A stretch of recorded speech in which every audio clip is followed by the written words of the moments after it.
So guys, hapa ndiko kwenye hekalu ambalo liko katikati, limejengwa katikati ya Golgotha mahali ambako Yesu alisulubiwa na kwenye kaburi lake.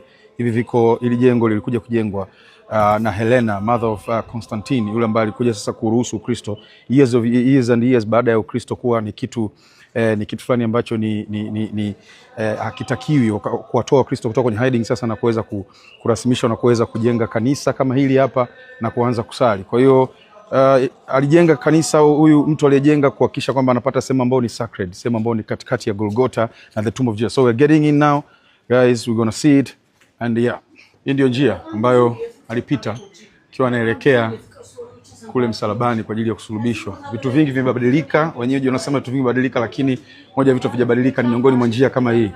Milima bado ni milima, bado ni mahali pako vile vile, pako pamebakizwa ancient, mahali alipita akiwa dakika za mwisho sasa kuelekea mahali ambako alisulubishwa. This is the same road that he went through going to the cross.